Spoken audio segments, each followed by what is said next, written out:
ধ্রুব ভাইয়ের কি হয়েছে রে অনু? ইদানিং খুব ব্যস্ত থাকে মনে হচ্ছে। এখানেও তো তুলতুলের কাছে বেশি একটা আসে না। ভাইয়ার কথায় খানিকক্ষণের জন্য আমি হাত আপনা আপনি থেমে গেল। নিজের অজান্তে বুক ছেড়ে দীর্ঘশ্বাস বেরিয়ে আসলো। নিজেকে যথাসাধ্য সংযত করে আবারও তুলতুলের জামা কাপড় ভাঁজ করে ব্যাগে গুছিয়ে রাখতে লাগলাম। ভাইয়ার প্রশ্নাত্মক চোখ জোড়া এখনো প্রতি উত্তরের আশায় স্থির চেয়ে আছে আমার দিকে। তবে আমি প্রতি উত্তর করলাম না। তুলতুলের সকল জিনিসপত্র ব্যাগে গুছিয়ে বেডের পাশে রাখলাম। কিছুক্ষণের মধ্যে তুলতুলকে নিয়ে আবারও বাড়ি ফিরব। বিষাদার একাকিত্বে ঘেরা বাড়িটা আবারও তুলতুলের প্রাণোচ্ছল হাসিতে মুখরিত হয়ে উঠবে। স্বস্তির নিঃশ্বাস ফেলে তুলতুলের ঘুমন্ত মুখের দিকে এক নজর চাইলাম। 3 দিন ধরে মেয়েটা হসপিটালের কেবিনে পড়ে আছে, অথচ ধ্রুব দেখা পাওয়া যেন দুষ্কর হয়ে উঠেছে এই সময়টায়। উনি এতটা বেখেয়ালি বা ব্যস্ত আগে তো ছিলেন না। তুলতুলে অসুস্থতার সাথে সাথে যেন ওনার ব্যস্ত পালা দিয়ে বেড়েছে। সারাদিনে তাকে একবার দেখতেই পাওয়া ভীষণ ভাগ্যের ব্যাপার হয়ে গেছে সবার জন্য। ভাইয়া সোফায় বসে ফোন টিপছে। আমি নিঃশব্দে এসে ভাইয়ের পাশে বসলাম। ঠোঁটের কোণে স্নান হাসির রেখা টেনে নিয়ে সহজ গলায় বললাম, উনি কিছুদিন ধরে অফিসের কাজে একটু ব্যস্ত, তাই তুলতুলের সাথে বেশি একটা সময় কাটাতে পারে না। ভাইয়ার ফোনের দিকে দৃষ্টি স্থির রেখেই বলল, সত্যি ব্যস্ত নাকি আবার তুই ওনার সাথে কোনো ঝামেলা টামেলা ফাঁকিয়েছিস? ভাইয়ার কথাটা মাথায় বলে মাথা তুলে আমার দিকে সন্দেহ দৃষ্টিতে নিক্ষেপ করলো। আমি কিছুটা সময় চুপ থেকে জাজালো কণ্ঠে বললাম, তোর কি মনে হয় আমি সবসময় শুধু ঝামেলাই পাকাই? ধ্রুব ভাইয়ের মতো ভালো আর শান্তশিষ্ট স্বভাবের মানুষ কখনো ঝগড়াঝাটি করবে বলে আমার মনে হয় না। আর তুই তো হলো পেতনি। পেতনিরা সবার সাথে ঝামেলা করে বেড়াবে, এটাই তাদের আসল কাজ। আমি জ্বলন্ত চোখে ভাইয়ের দিকে চাইতে ভাইয়া জোরপূর্বক দাঁত বের করে হাসলো। সোফা থেকে উঠে ফোন পকেটে রাখতে রাখতে ব্যস্ত ভঙ্গিতে বলল, বিকেল হয়ে গেছে, চল এখন তোকে তো শ্বশুর বাসায় দিয়ে আসি। বাকি সত্য কথা অন্য আরেকদিন না হয় বলবো। আমি ব্রুকুসকে তিক্ত গলায় বললাম, এসব তো সত্য কথা? ভাইয়া কিছুই বলল না, আমার দিকে চেয়ে দাঁত কেলিয়ে হাসলো। আমাকে রাগানোর মিশন যেন তার কমপ্লিট হয়েছে। ভাইয়া ঘুমন্ত তুলতুলকে খুব সাবধানে কোলে নিয়ে অন্য হাতে ব্যাগটা তুলে নিল। আমি দ্রুত পায়ে ভাইয়ার কাছে এসে বললাম, ব্যাগটা আমার কাছে দে ভাইয়া, তুই তুলতুল আর ব্যাগ একসাথে নিতে পারবি না। তোর এত পাকনামি করতে হবে না, আমার যথেষ্ট শক্তি আছে। আমি তোর মতো বাতাসের সাথে উড়ে বেড়াই না, যা সর। ভাইয়ার এক মুহূর্ত দেরি না করে কেবিন থেকে বেরিয়ে চলে গেল। আমি এক মনে তাকিয়ে রইলাম ভাইয়া যাওয়ার পানে। চোখের সামনে ভাসছে ভাইয়ার কাঁধে চড়ে ঘুরে বেড়ানো সে স্মৃতিগুলো। বেশি দিন তো আর না, এই তো সেদিনেরই কথা। এই রুম থেকে ওই রুমে যেতেই ভাইয়ার কাঁধে চড়ে যেতে হয়েছে। আমার চেয়েও বেশি যেন ভাইয়াই আনন্দ পেত আমাকে কাঁধে চড়িয়ে নিলে। আর এখন আমার সেই জায়গাটা আমার মেয়ে পেয়েছে। চোখের সামনেই যেন আবারও আমার ছোটবেলা আমি দেখতে পাচ্ছি। ভাইয়া কর্কশ গলায় আমাকে ডাকলো। আমি ভাবনার জগৎ থেকে বেরিয়ে এলাম। মুচকি হেসে ভাইয়ার পিছু পিছু হাঁটা শুরু করলাম। বৃষ্টিস্নাত বিকেল। ঘণ্টাখানেক হলো বৃষ্টি থেমে থেমে প্রকৃতি শান্ত হয়েছে। মেঘহীন ঝকঝকে পরিষ্কার আকাশ, ঝিরিঝিরি হিমশীতল বাতাস বইছে চারপাশে। কোলাহলপূর্ণ শহরটাতে ঝুপ করে নীরবতা নেমে গেল। বৃষ্টি ভেজা পিচঢালা রাস্তায় পাড় দিয়ে নিঃশব্দে হাঁটছে লাজুক প্রেমিকা, আর তার পাশে মুগ্ধ নয়নে প্রেমিক পুরুষ। বৃষ্টির স্নিগ্ধতায় মেতে উঠেছে প্রেমিক প্রেমিকার মন। আমি মুগ্ধ হয়ে গাড়ির জানালা দিয়ে বাহিরের দৃশ্য দেখছি। রাস্তায় জমে থাকা পানিতে গা ভিজিয়ে পথশিশুরা খেলছে। কি সুন্দর প্রাণখোলা তাদের হাসি। এই হাসিতে নেই কোনো চিন্তা কিংবা বিষাদের ছোঁয়া। সব কিছুর মাঝে আচমকাই আমার দৃষ্টি আটকে গেল দুটো মানুষের দিকে। রাস্তার পাশে ফুটপাত দিয়ে পাশাপাশি হাঁটছে দুজন। লাল জামা পরা খোলা চুলের মেয়েটা এক নজরে তাকিয়ে আছে তার পাশে হাঁটতে থাকা মানুষটার দিকে। খুব মনোযোগ দিয়ে শুনছে মানুষটার কথা। ক্ষণিকক্ষণের জন্য আমার চোখ দুটো অবিশ্বাস করতে ইচ্ছে হলো এই মুহূর্তে। জট করে আমি চোখ বন্ধ করে ফেললাম। আবারও পূর্ণাঙ্গ দৃষ্টিতে সেই দিকে তাকিয়ে দেখতে চাইলাম মানুষটাকে, তবে তা সম্ভব হলো না। ঘুমন্ত তুলতুলে তোয়াক্কা না করে গাড়ির স্পিড আগের চেয়ে বাড়তে লাগলো। আসমকেই ভাইয়া হড়বড়িয়ে বলে উঠল, অনু শোন না, তোকে তো একটা কথা বলতেই ভুলে গেছি। মনে আছে একটা মেয়ে দেখতে গিয়েছিলাম? তারা তো বিয়ের কথা ফাইনাল করতে চাচ্ছে। তোর কি মনে হয় আমার এখন বিয়ে করা উচিত? কয়েক মাস হলো আপুর ব্যবসায় মন দিয়েছি, এখনই সবাই বিয়ের জন্য উঠে পড়ে লেগেছে। খুব জলদি হয়ে যাচ্ছে না? কিরে কথা বলছিস না কেন? তোকে কিছু বলছি আমি, আমাকে একটু সাহায্য কর। হঠাৎ করে ভাইয়ার এমন ব্যবহারে আমি কিছুটা বিস্মিত হলাম। মাথাটা এলোমেলো লাগছে। আমি কি সত্যি দেখলাম নাকি আমার মনের ভুল ছিল? মানুষটা কি সত্যি এখানে ছিল? আমি আর বেশিক্ষণ এসব নিয়ে চিন্তা ভাবনা করতে পারলাম না। ভাইয়ার উদ্ভট আচরণ আর এক নাগাড়ে কথা বলায় অতিষ্ঠ হয়ে গেলাম। তুলতুলে এবার নেড়েচেড়ে উঠল। আমি বিরক্তি হয়ে চাপা কণ্ঠে বললাম, ভাইয়া তোর বকবকানি বন্ধ কর তো, আর গাড়ির স্পিড কমা। তুলতুল ঘুমাচ্ছে দেখছিস না? আর বিয়ে নিয়ে তোর এত মাথা ঘামাতে হবে না।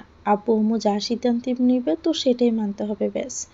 ভাইয়া গাড়ির স্পিড কমিয়ে আমতা করে বলল, আমি তো তোর মতামত চাচ্ছিলাম, এখন মন দিয়ে গাড়ি চালা। এসব নিয়ে বাসায় গিয়ে কথা বলবো।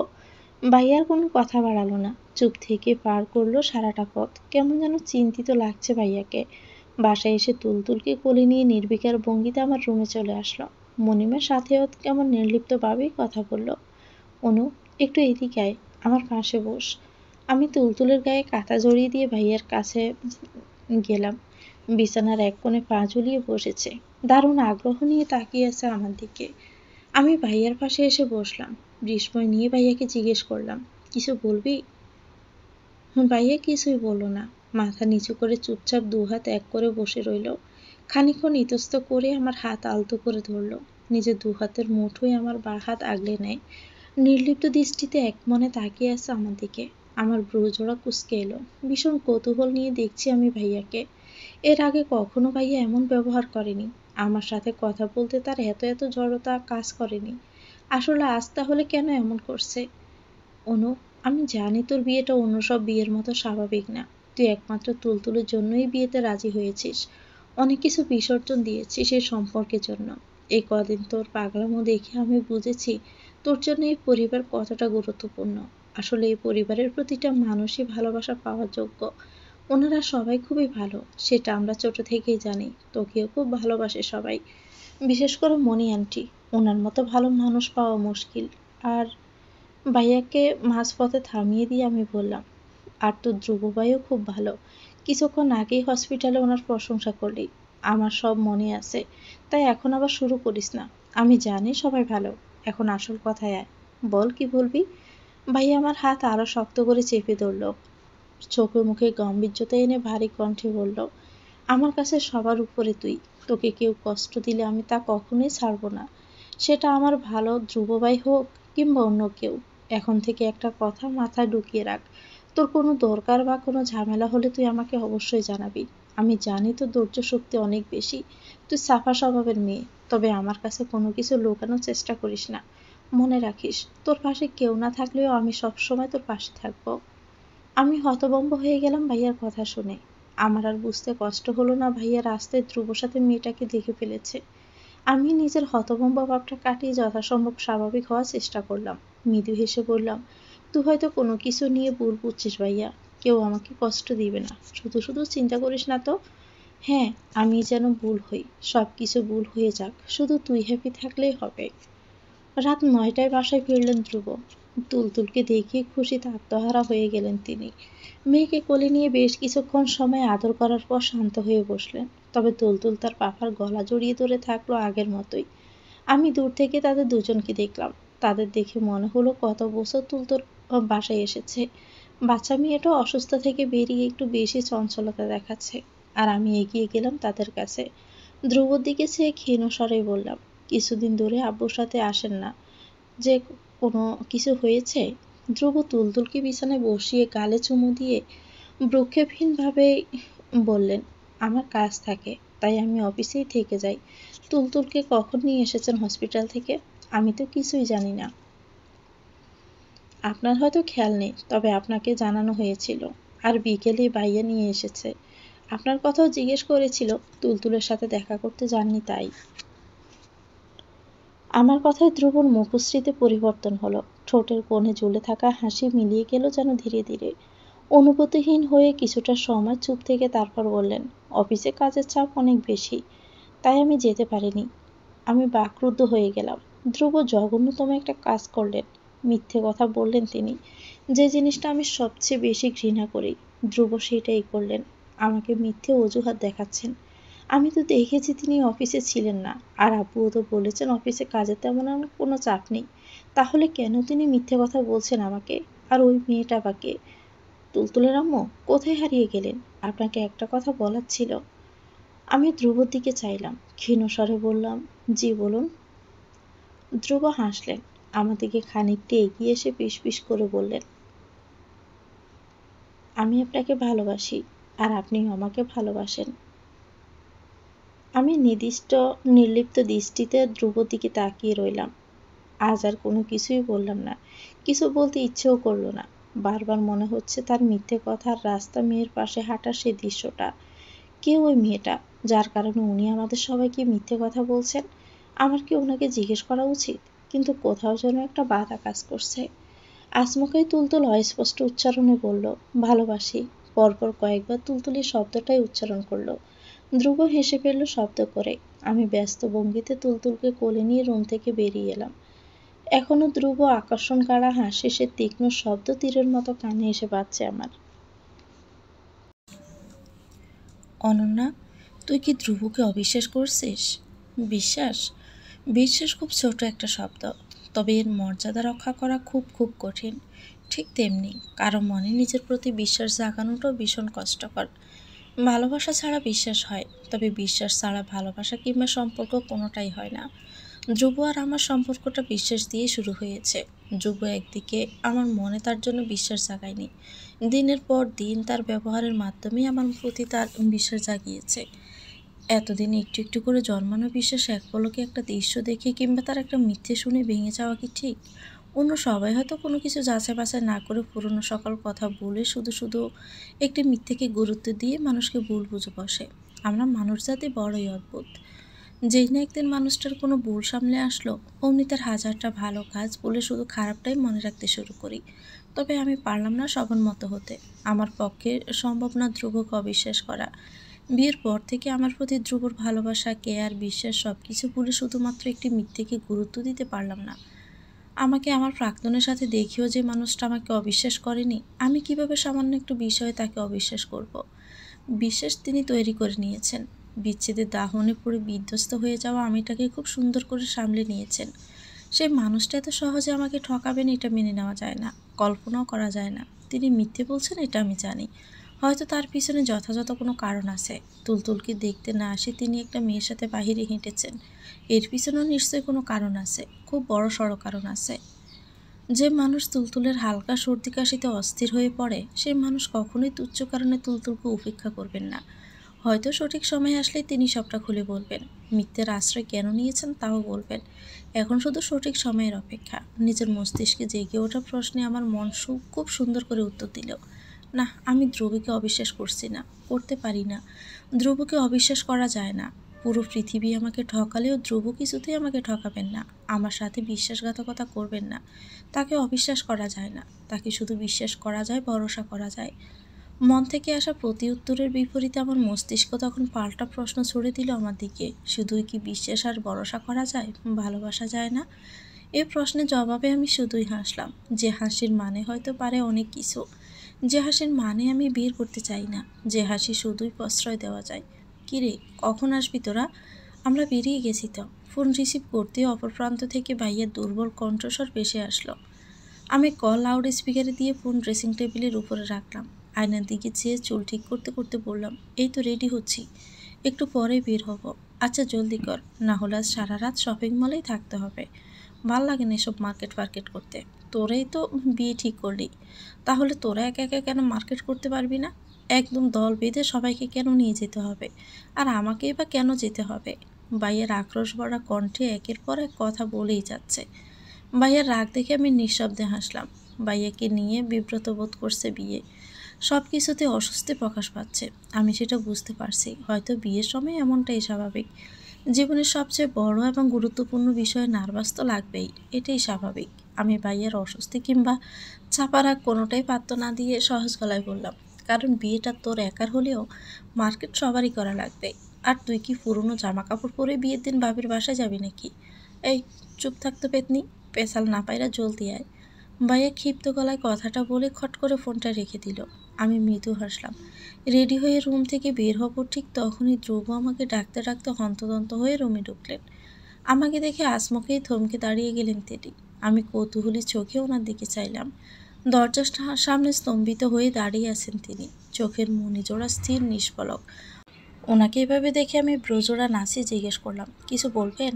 আমার প্রশ্নের জবাবে ধ্রুব কিছু বললেন না, আগের মতোই ফ্যাল ফ্যাল করে আমার দিকে চেয়ে আছেন। আমি কয়েক পা এগিয়ে এসে আবারও মিহি কণ্ঠে প্রশ্ন করলাম, কি হলো, কিছু বলছেন না কেন? ধ্রুব সঙ্গে সঙ্গে তার দৃষ্টি ফিরিয়ে নিলেন। হঠাৎই দরজা বন্ধ করে দিয়ে একদম আমার সামনাসামনি এসে দাঁড়ালেন।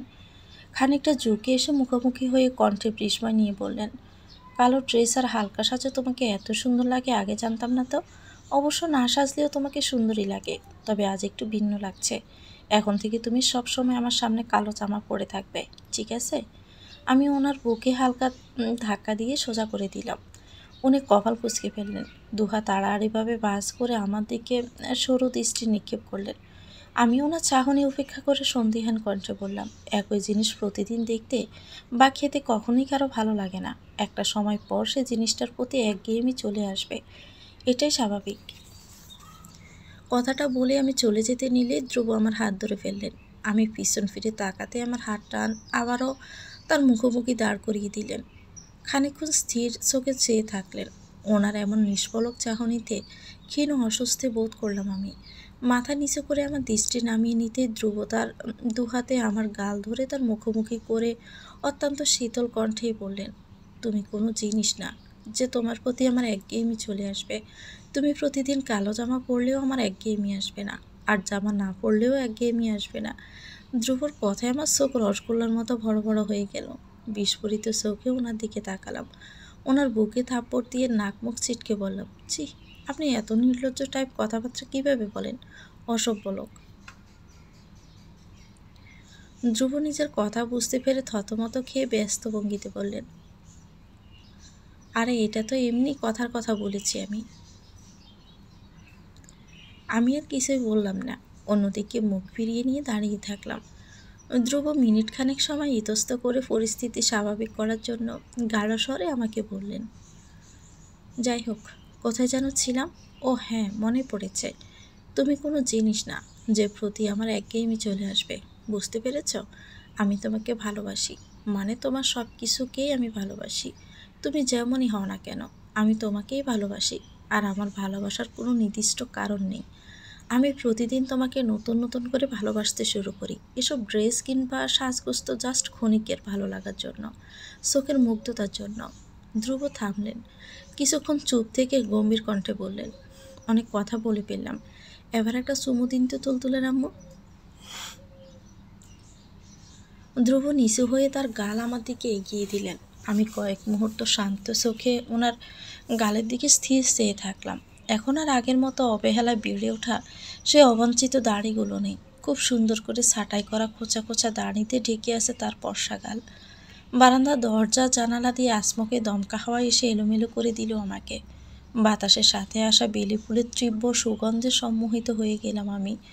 দমকা হাওয়ার মতো এলোমেলো হলো আমার মনের সকল অনুভূতি, ঝড় বইতে শুরু করলো। অনুভূতিরা মিছিলে নামলেও, ধ্রুব নামক মিছিল। এই মিছিল যেন থেমে যাওয়ার নয়, খুব ভয়ঙ্কর একটা কাজের দিকে নির্ভয়ে পা বাড়ালাম আমি। ধ্রুবকে এবং নিজেকে প্রচণ্ড রকম অবাক করে দিয়ে সত্যি সত্যি একটা অঘটন ঘটিয়ে ফেললাম। অবিশ্বাস্য হলেও সত্যি আমি প্রথম ওনার গালে নিজের ঠোঁট সইয়ে দিলাম। আমার নরম সরম ঠোঁট জোড়া আকস্মিকভাবে ওনার নিষ্ঠুর ধারালো গাল ছুঁয়ে দিল। এই প্রথম বুঝি আমি ওনার দিকে পা বাড়ালাম। ধ্রুবর সাথে তাল মিলিয়ে সম্পর্কের সিঁড়িতে কয়েক ধাপ এগিয়ে গেলাম।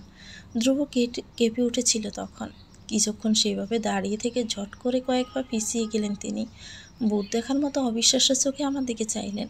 এমন ভয়ঙ্কর একটা কাজ করে আমি অদ্ভুতভাবে নিজেকে সম্পূর্ণ স্বাভাবিক রূপে আবিষ্কার করলাম। আমার উচিত ছিল লজ্জায় লাল হয়ে মাথা নুয়ে ফেলা, অথচ আমি স্বাভাবিকভাবেই ওনার বিস্ফোরিত চোখের দিকে তাকিয়ে রইলাম। মুহূর্তের মধ্যে যেন কান দুটো লাল হয়ে লজ্জায় মিয়ে গেলেন তিনি। কি অদ্ভুত! ধ্রুব লজ্জা পাচ্ছে, ভীষণ লজ্জা পাচ্ছে। তার চাহনিতে স্পষ্ট লজ্জার আভাস। তার লাল লাল কান দুটো বলে দিচ্ছে তিনি লজ্জা পাচ্ছেন। ইস, ভীষণ অনুচিত কাজ করে ফেললাম বোধ হয়। আমার লজ্জা পাওয়ার কথা ছিল, অথচ তিনি লজ্জা পাচ্ছেন। কি অদ্ভুত না? আমি হাসলাম ধ্রুবর লজ্জা দেখে। নিজের কাজের জন্য অনুশোচনা কিংবা লজ্জিত বোধ না করে ভিতর ভিতর আমি উল্লাসিত অনুভব করলাম। ধ্রুব হয়তো ভাবিনি আমি সত্যি তার কথা মেনে নিব। কিরে, কই তোরা? আজকে মার্কেটে যাবি না? কি বাসাতেই বসে থাকবি? বাহির থেকে মণিমার তীক্ষ্ণ কণ্ঠস্বর ভেসে আসতে ধ্রুব অপ্রস্তুত হয়ে গেলেন। অবিন্যস্ত দৃষ্টিতে আশেপাশে চোখ বুলিয়ে হন্তদন্ত হয়ে রুম থেকে বেরিয়ে গেলেন উনি। আমি তাকিয়ে রইলাম ওনার যাওয়ার দিকে। মুচকি হেসে আমিও ওনার পিছন পিছন গেলাম। ধ্রুবকে দেখে মণিমা তিক্ত গলায় বললেন, অনুকে ডাকতে গিয়ে তুই কোথাও উধাও হয়ে গিয়েছিলি? হ্যাঁ, একটা কাজও তুই ঠিকমতো করতে পারিস না। ধ্রুব কিছুই বললেন না, চুপ করেই দাঁড়িয়ে রইলেন। আব্বু তুলতুলকে কোলে নিয়ে সোফা ছেড়ে উঠে দাঁড়াতে দাঁড়াতে বললেন, তোমার এই গাধা ছেলেকে দিয়ে কখনো কোনো কাজ কি ঠিকমতো হয়েছে সেটা কি তুমি দেখেছ? মণিমা আব্বুর কথা পাত্তা দিলেন না। ধ্রুবর দিকে খানিকক্ষণ তীক্ষ্ণ চোখে চেয়ে থেকে এগিয়ে এসে চিন্তিত গলায় বললেন, ধ্রুব, তোর কান লাল হয়ে আছে কেন?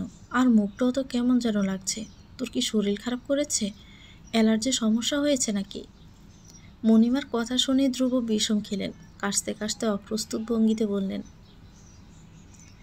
কিছু না মা, কিছু না। দেরি হয়ে যাচ্ছে তো, জলদি আসো, আমি গাড়িতে অপেক্ষা করছি। ধ্রুব কথাগুলো বলে আমার দিকে চেয়ে শুকনো একটা ডোক গিলে হনহনিয়ে চলে গেলেন। ধ্রুবর এমন হাল দেখে আমার প্রচণ্ড হাসতে ইচ্ছে হলো। হাসতে হাসতে মাটিতে গড়াগড়ি খেতেও মন চাইল, কিন্তু আফসোস এখন আর তা করা সম্ভব না। আমি নিজেকে যথাসাধ্য স্বাভাবিক রাখার চেষ্টা করলাম। মণিমা আবারও চিন্তিত গলায় বললেন, এই ছেলের কখন যে কি হয় আমি কিছুই বুঝতে পারি না। কি আর হবে, তোমার ছেলে তোমার মতোই আতপাগল হয়েছে। আব্বুর কথায় মণিমা তেতে উঠলেন। আবারও শুরু হলো তাদের কথা কাটাকাটি। আমি সেদিকে আর মন দিলাম না। ফুরফুরে মেজাজ নিয়ে ধ্রুবর পিছু পিছু বেরিয়ে গেলাম। আমার পিছনে মণিমার আগে গজগজ করে এটা ওটা বলতে বলতে আসছেন। আব্বু মণিমার রাগে গি টালার জন্য প্রস্তুত হয়েই পিছন পিছন আসছেন। সারা রাস্তা ধ্রুব আর একটা কথাও বলেনি। আমি পুরোটা সময় তার দিকে তাকিয়েছিলাম। খেয়াল করছিলাম তার আড়চোখে তাকানো। কিছুক্ষণ পর পরে আড়চোখে আমার দিকে চাইতেন। আমার চোখাচোখি হতে লজ্জায় আবারও দৃষ্টি সরিয়ে নিতেন। আমি ধ্রুবকে যত দেখছি ততই অবাক হচ্ছি। আমি চুমু দেওয়াতে তিনি এতটা লজ্জা পাবেন তা আমি ভাবতে পারিনি। কেমন আছো ধ্রুব? মেয়েলির সুরেলা কণ্ঠস্বর শুনে আমি শাড়ি দেখা বাদ দিয়ে চমকে পিছনে ফিরে চাইলাম। হাসি মুখে দাঁড়িয়ে আছে সেদিন রাস্তায় ধ্রুবর পাশে দেখা মেয়েটা। ধ্রুব পিছন ফিরে মেয়েটার দিকে চাইলেন। সাথে সাথে মেয়েটার মুখের হাসি আরও প্রসারিত হলো। ধ্রুব কিছুটা অবাক হয়ে মেয়েটাকে প্রশ্ন করলেন, তুমি এখানে কি করছো লিনা?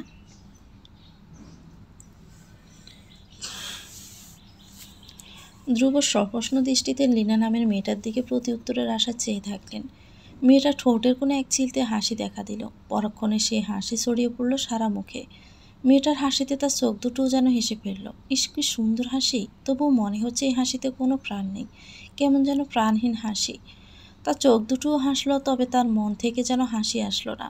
ধ্রুবর প্রশ্নে মেয়েটা বেশ নম্রতা সহকারে জবাব দিল, ফ্রেন্ডের বিয়ে, তাই মার্কেট করতে এসেছিলাম। মেয়েটা থামলো, সচেতন চোখে আমার দিকে চাইলো একবার। চোখের মণিজোড়া তীক্ষ্ণ হলো, চোখ দুটোতে জল জল করে জ্বলে উঠল কৌতূহলের তারা। গাড় পাকিয়ে ধ্রুবর দিকে চেয়ে কৌতূহলী হয়ে আবারও প্রশ্ন করলো, এটাই কি তুলতুলের আম্মু? ধ্রুব মৃদু হাসলেন। আমার দিকে চেয়ে চোখে মুখে লাজুক ভাব এনে মাথা দুলালেন। আমি তাকিয়ে আছি মেয়েটার দিকে। ধ্রুবর জবাবে মেয়েটার ভাবভঙ্গি বোঝার চেষ্টা করলাম, তবে আমি ব্যর্থ হলাম মেয়েটার মনের ভাব বুঝতে। কিছুক্ষণ চুপ থেকে খুব স্বাভাবিক ভঙ্গিতে মেয়েটা ফের প্রশ্ন করলেন, তোমরা ঘুরতে বেরিয়েছিলে বুঝি?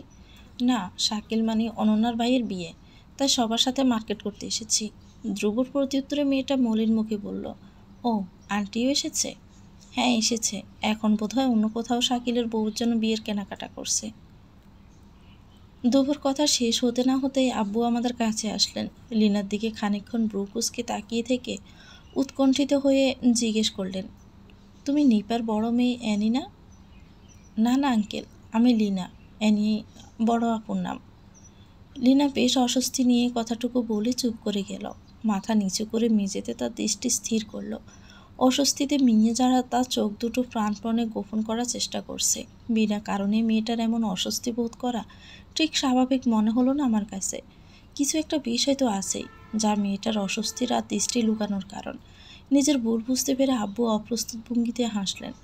ভুল শুধরে নেওয়ার জন্য ইতস্ত করে বললেন, ও, বড় হয়ে গেছো তাই চিনতে পারিনি, তাছাড়া তোমাদের চেহারা একই রকম দেখা যাই হোক, কখন আসলে? মনির সাথে দেখা হয়েছে? আন্টির সাথে অন্যদিন দেখা করব, এখন আমাকে যেতে হবে। ধ্রুব, আমার সাথে একটু আসো তো, জরুরি কাজ আছে। লিনা হড়বড়িয়ে কথাগুলো বলেই পিছন ফিরে হাঁটা শুরু করলো। ধ্রুব স্তম্ভিত হয়ে কয়েক সেকেন্ড লিনার দিকে তাকিয়ে রইলেন। পরক্ষণে নিজেকে স্বাভাবিক করে তুলে হালকা হেসে বললেন, তোমরা মার্কেট করো, আমি আসছি। আমার কিংবা আব্বুর প্রত্যুত্তরের অপেক্ষা না করে ধ্রুব লিনার পিছন পিছন চলে গেলেন। আমি নির্লিপ্ত দৃষ্টিতে ঠিক আগের মতোই চেয়ে রইলাম। মুখ দিয়ে টু শব্দটিও বের করলাম না। লিনা আর ধ্রুবর এমন ব্যবহারে আব্বু নিজেও যেন হতভম্ব হয়ে গেলেন। তুই লিনাকে চিনিস? আব্বুর প্রশ্নে আমি ডানে বায়ে মাথা নাড়লাম, যার অর্থ আমি চিনি না। আব্বু চোখে মুখে চরম বিরক্তি ভাব নিয়ে এসে বাসখাই গলায় বললেন, কেমন গাধা ছেলে জন্ম দিয়েছে তোর মনিমা, আমি বুঝি না। কই মেয়েটাকে তোর সাথে একটু পরিচয় করিয়ে দিবে, এইটুকু বুদ্ধি ওই ছেলের মাথায় নেই। গাধা কোথাকার। আব্বুর কথায় আমি ম্লান হাসলাম, যদিও হাসিটা শুধুমাত্র আব্বুকে দেখানোর জন্যই। আব্বু হতাশ নিঃশ্বাস ফেলে বললেন, লিনা হলো নিপার মেয়ে। বিয়েতে যে এসেছিল ধ্রুব খালা নিপা, মনে আছে? ও যে কুটনি টাইপের মহিলাটা, যে ছিল ওরই ছোট মেয়ে। যাই হোক, এদের কথা বাদ দিয়ে এখন কি কেনার বাকি আছে কিনে নেই, বাকিদেরও খুঁজতে হবে আবার। কুটনি টাইপের মহিলা? আব্বুর কথা শুনে আমি হেসে ফেললাম, তবে হাসিটা আর বেশিক্ষণ ধরে রাখতে পারলাম না। অজানা কারণে মুহূর্তে সে হাসি ঠোঁটে মিলিয়ে গেল। আব্বুর দিকে চেয়ে মাথা জাকিয়ে আবারও শাড়ি দেখতে লাগলাম। একটার পর একটা শাড়ি উল্টে পাল্টে দেখছি, তবে কোনোটাই ভালো লাগছে না। মন বসছে না কিছুতেই। আসমুখে যেন ফুরফুরে মেজাজটা ভীষণ বাজেভাবে বিগড়ে গেল। বিষণ্ণতায় আদায় হয়ে এলো মন, সব কিছুতেই বিষাদের ছায়া। পুরো পৃথিবীটাই যেন এলোমেলো লাগছে। কিরে মা, কিছু পছন্দ হচ্ছে না? আব্বুর কণ্ঠ শুনে আমি আব্বুর দিকে উদাসীন ভঙ্গিতে দুদিকে মাথা নাড়লাম। আব্বু মুখ গম্ভীর করে আমার পাশের টেবিলে বসে শাড়ি দেখতে লাগলেন। মিনিট খানেক পেরোতেই কালোর মাঝে লাল সুতোর কাজ করা একটা শাড়ি নিয়ে এসে বললেন, এই নে, এটাই তোকে দারুণ মানাবে। আমি সরু চোখের শাড়িটার দিকে একমনে তাকিয়ে রইলাম। বাপ ছেলে দেখতে যেমন একই রকম, তেমনি তাদের পছন্দ একই রকম। তবু এই কথা তারা মানতে রাজি না। আপু গলা পরিষ্কার করে ভারী কণ্ঠে বললেন, কি আমার পছন্দের উপর বিশ্বাস হচ্ছে না? তাহলে শুনে রাখ, আমি কিন্তু তোর মণিমা আর মোহনার জন্য সবসময় মার্কেট করি। মোহনা শাড়ি কিনলে সবসময় আমাকে সাথে নিয়ে যেত। আমার মতো নাকি অন্য কেউ শাড়ি পছন্দ করে দিতে পারে না। মোহনা তো নেই, তাই এখন আর কেউ বায়নাও করে না মার্কেটে নিয়ে যাওয়ার জন্য। শেষ কথাটুকু বলতে গিয়ে আব্বুর গলার স্বর ধরে এলো। মেয়ে হারানোর কষ্ট মনে করতেই চোখ দুটো চিকচিক করে উঠল। দৃষ্টি ফিরিয়ে নিল অন্যদিকে। পুরুষদের কাঁদতে হয় না, নিজের কষ্ট প্রকাশ করতে হয় না, এটাই হয়তো নিয়ম। আর এই নিয়ম মানতে আব্বু নিজেকে সামলে নেওয়া যথাসাধ্য চেষ্টা করেছে। সন্তান হারানোর কষ্ট বুকে চাপা দিয়ে নিজেকে স্বাভাবিক রাখতে চাইছে। আমি দীর্ঘশ্বাস ফেললাম, মুগ্ধ গলায় বললাম, কে বললো পছন্দ হয়নি? আমি তো ভাবছিলাম তুমি এত তাড়াতাড়ি এমন সুন্দর শাড়ি কিভাবে পছন্দ করলে। আর মনে মনে তোমাকে নিয়ে প্রতিবার মার্কেটে আসার চিন্তা ভাবনা করছিলাম। তুমি থাকলে শাড়ি খুঁজতে খুঁজতে আমার মাথার এলোমেলো করতে হবে না। আপু হাসলেন, সহজ সরল হাসি। এই মানুষটার প্রতি আমি ছোট থেকে ভীষণ রকম দুর্বল ছিলাম।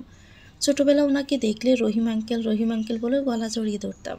অন্য কারো সাধ্য ছিল না ওনার থেকে আমাকে ছাড়িয়ে নিতে। একটা সময় এসে দেখা গেল এই প্রিয় মানুষগুলোর সাথেও দূরত্ব তৈরি হয়েছে। আগের থেকেও মজবুত হয়েছে এখন এবারের সম্পর্ক। বিকেল গড়িয়ে রাত হলো। সূর্য ডুবে চাঁদের আলো ঝলমলিয়ে উঠল চারদিক। দেওয়াল ঘড়িটা শব্দ তুলে এগিয়ে চলছে তার নির্দিষ্ট গতিতে। সময় গড়িয়েছে অনেকটা, অথচ ধ্রুব এখনও বাসায় ফিরেনি। চাঁদের আলো আজ পৃথিবীকে মুগ্ধ করতে পারেনি, আর না পারছে সব সময়ের মতো আমার মনকে মুগ্ধ করতে। ধ্রুবকে ছাড়া চাঁদের আলো আজ প্যাকাশে মনে হচ্ছে। ভয়াবহ নীরবতার নিচে চাপা পড়ল এই শহর। যেদিকে দৃষ্টি যায় সেদিকেই শুধু বিষণ্ণতা, উদাসীনতা আর দীর্ঘশ্বাস। এই দীর্ঘশ্বাসের কি মানে? ধ্রুবহীন কিছুটা সময় কেন এত উদাসীন লাগছে? মন খারাপের অসুখ হয়েছে আমার। তবে কি ভালোবেসে নিজেকে দুর্বলতাকে প্রশ্রয় দিলাম? আত্মসমর্পণ করলাম ধ্রুবর কাছে। নিজের সুখ, দুঃখ, হাসি কান্না সব কিছুতেই তুলে দিলাম ধ্রুবর হাতে। সব কিছুতেই এখন ধ্রুবর নিয়ন্ত্রণ। ধ্রুব চাইলে আমাকে ভেঙে গড়িয়ে দিতে পারে এক মুহূর্তে। আমাকে ভেঙে গড়িয়ে দেওয়ার অস্ত্র আমি তার হাতে তুলে দিয়েছি। ধ্রুব হাসলে আমি হাসি। ধ্রুব দূরে গেলে ভীষণ রকম মন খারাপে হাহাকার ওঠে ভিতরটা। ভালো লাগারা তখন ঘাপটি মেরে বসে থাকে মনের কোণে। ধ্রুবকে নিজে থেকে দূরে কিংবা অন্য কোনো মেয়ের সঙ্গে কল্পনা করাই যেন নিজের জন্য ভয়াবহ ধ্বংসের মনে হয়। কলিং বেল বেজে উঠল। বারান্দা থেকে বেরিয়ে এলাম ড্রয়িং রুমে। দরজা খুলতে ধ্রুবর ক্লান্ত মুখখানা আমার দৃষ্টি কেড়ে নিল। আমি সরে দাঁড়াতে ক্লান্ত ভঙ্গিতে ভিতরে চলে এলেন। রুমে এসে ধ্রুব অলস ভঙ্গিতে বিছানায় বসলেন। তুলতুলকে রুমে না দেখে ক্ষীণ গলায় প্রশ্ন করলেন, তুলতুল ঘুমিয়ে পড়েছে? আমি টেবিল থেকে পানির গ্লাস নিয়ে ওনার দিকে বাড়িয়ে দিয়ে শান্ত গলায় বললাম, হ্যাঁ, মনিমার কাছে ঘুমিয়ে পড়েছে। আপনি ফ্রেশ হয়ে আসুন, আমি টেবিলে খাবার দিচ্ছি। ধ্রুব আমার হাত থেকে গ্লাস নিয়ে গটগট করে গ্লাসের সব পানি শেষ করতে লাগলেন। স্থির দৃষ্টিতে খানিকক্ষণ ধ্রুবর দিকে চেয়ে থেকে আমি রুম থেকে বেরিয়ে রান্নাঘরের উদ্দেশ্যে পা বাড়ালাম। বারান্দায় চলে এলেন যে, ঘুমাবেন না? ধ্রুবর উপস্থিতি গাড় বাঁকিয়ে এক ঝলক তার দিকে তাকিয়ে আবারও দৃষ্টি দিলাম অদূর আকাশে। গোলাকার জলমলে ছাদটা কৃষ্ণবর্ণের মেঘের আড়ালে লুকিয়ে গেছে। ঠোঁটে হালকা প্রসারিত করে মিহি কণ্ঠে বললাম, আপনি ঘুমিয়ে পড়ুন, আমি কিছুক্ষণ পর ঘুমাবো। ধ্রুব কিছু বললেন না। আগের মতোই আমার পাশে রেলিংয়ের উপর হাত রেখে দাঁড়িয়ে আছেন। তার দৃষ্টি এখনও আমার দিকেই। তা বুঝতে আমার মোটেও অসুবিধা হচ্ছে না। আর অন্য সময়ের মতো তার চাহনি অস্বস্তিও লাগছে না। তিনি খানিকক্ষণ চুপ থেকে গাঢ় স্বরে প্রশ্ন ছুড়ে দিলেন আমার দিকে, আপনি কি আমাকে কিছু বলবেন তুলতুলের আম্মু? মানে আপনার কি কিছু জিজ্ঞেস করার আছে? ধ্রুবর প্রশ্নের জবাবে আমি অত্যন্ত স্বাভাবিক ভঙ্গিতে বললাম, না তো, কিছু বলার থাকলে তো আমি বলতামই। আমার কথায় ধ্রুব সন্তুষ্ট হলেন না, দীর্ঘশ্বাস ছাড়লেন, হতাশ গলায় বললেন, আপনার কিছু বলার না থাকলেও আমার অনেক কিছুই বলার আছে। হ্যাঁ বলুন, আমি শুনছি। ধ্রুব আমার দিকে ফিরে ঘুরে দাঁড়ালেন, অপরাধের ন্যায় মাথা নিচু করে নির্মস্বরে বললেন, আসলে আমি আপনাকে কিছু মিথ্যে কথা বলেছি, আর সেটা লিনার জন্য বলতে হয়েছে। মিথ্যে কথা বলেছেন, তার জন্য যথেষ্ট কারণ হয়তো আপনার কাছে আছে, আর সেই কারণটাই হয়তো আমার কাছে ব্যাখ্যা করতে চাচ্ছেন। ধ্রুব মাথা তুলে আমার দিকে অবাক চোখে তাকালেন, নিজেকে স্বাভাবিক করে নিয়ে বললেন, লিনা সম্পর্কে জেনেছেন নিশ্চয়ই, আম্মুর ফুফাতো বোনের মেয়ে। একটা ছেলের সাথেও সম্পর্ক ছিল। 2 বছর আগে সকলের অমতে পালিয়ে গিয়ে বিয়েও তারা করেছে দুজন। ধ্রুবকে থামিয়ে দিয়ে আমি নির্লিপ্ত কণ্ঠে ওনাকে বললাম, মিথ্যে বলার সাথে এসবের কি সম্পর্ক?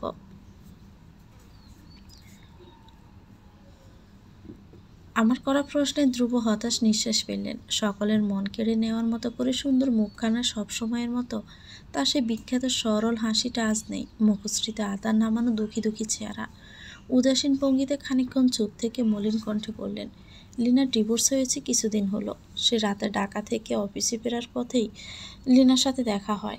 বাসার বাহিরে বসে কান্না করছিল। গাড়ি থেকে নেমে ওনার কাছে গিয়ে জিজ্ঞেস করার পর আমাকে সবটা খুলে বলে। বিয়ের কিছুদিন পর থেকে লিনার গায়ে হাত তোলা শুরু হয়। সেদিন রাতও লিনার গায়ে হাত তুলেছিল। এমনকি ডিভোর্সের কথা বলে বাসা থেকে বের করে দেয় ওর হাজব্যান্ড। আমি তখন কোনো উপায় না পেয়ে ওর হাজব্যান্ডকে বুঝিয়ে লিনাকে সে বাসায় রেখে আসি। আর ডিভোর্স দেওয়ার কথা ফাইনাল হয় সে রাতেই। বিয়ের পর অভাবের সংসারে ক্ষণিকের প্রেম ভালোবাসার মৃত্যু হয়েছিল নিখুঁতভাবে ধীরে ধীরে। তুলতুলকে যেদিন হসপিটাল থেকে বাসায় আনা হয় সেদিনই লিনার ডিভোর্স হয়ে যায়। লিনা এসব জামালে জড়াতে না চাইলেও শেষমেশ আমার কথা রাজি হয়। আমি সেদিনে প্রথম আপনাকে মিথ্যে বলেছিলাম যে আমি অফিসে আছি আর কাজের চাপ বেশি থাকায় তুলতুলের কাছে যেতে পারিনি। তুলতুল আপনার কাছে ভালো থাকবে, কিন্তু লিনার পাশে ছিল না। তাই নিশ্চিন্তে তুলতুলকে আপনার একার দায়িত্বে আমি রেখে গেছি। আমি নির্লিপ্ত কণ্ঠে বললাম, সেদিনই আমি আপনাদেরকে দেখেছি। দেখেছিলে? তাহলে আমাকে কিছু জিজ্ঞেস করনি কেন? কোনো কিছু জানতে চাওনি কেন? ধ্রুব বেশ উৎকণ্ঠিত হয়ে প্রশ্নগুলো আমার দিকে ছুড়ে দিলেন। আমি কোনো জবাব দিলাম না। ধ্রুবর প্রশ্নগুলোকে সম্পূর্ণ অগ্রাহ্য করে পাল্টা প্রশ্ন করলাম, কিছু হওয়ার পরেও উনি বাসায় ফিরে যায়নি কেন? আর আপনি বা সবার কাছে এসব কথা লুকিয়ে গিয়েছেন কোন কারণে? ধ্রুব দীর্ঘশ্বাস ছাড়লেন। ক্লান্ত ভঙ্গিতে রেলিংয়ের হেলান দিয়ে দুহাত আড়াআড়িভাবে ভাঁজ করে দাঁড়ালেন। আমার দিকে চেয়ে বিষণ্ণ গলায় বললেন, ওর পরিবারের কেউ বিয়েতে রাজি ছিল না। লিনা পালিয়ে যাওয়ার পর ওর সাথে সবার যোগাযোগই বিচ্ছিন্ন হয়ে যায়। তাই এত কিছুর পরেও বাসায় ফিরে যাওয়ার সাহস পায়নি। নিজে ভুল সিদ্ধান্তের জন্য লজ্জিত ছিল। আর আমি এসব লুকিয়েছি কারণ আমি লিনাকে কথা দিয়েছি এই বিষয়ে কাউকে কিছু বলবো না, বিশেষ করে আম্মুকে। আমি ভীষণ আগ্রহ নিয়ে তাকালাম ধ্রুবর দিকে। ধ্রুব আমার প্রশ্নাত্মক চাহনির মানে বুঝতে পেরে বলল, আম্মু লিনাকে অনেকবার বুঝিয়েছিল ছেলেটা ভালো না, কিন্তু লিনা মানতে নারাজ। এমনকি আম্মুর সাথে রাগারাগি করছিল ওই ছেলের জন্য। তাই অপরাধ বোধের জন্য লিনা এখন আর আম্মুর সামনে আসতে চায় না। এ কারণেই তখন মার্কেট থেকে তাড়াহুড়ো করে বেরিয়ে গেছিল। হ্যাঁ বুঝলাম, কিন্তু এখন উনি কোথায় থাকেন?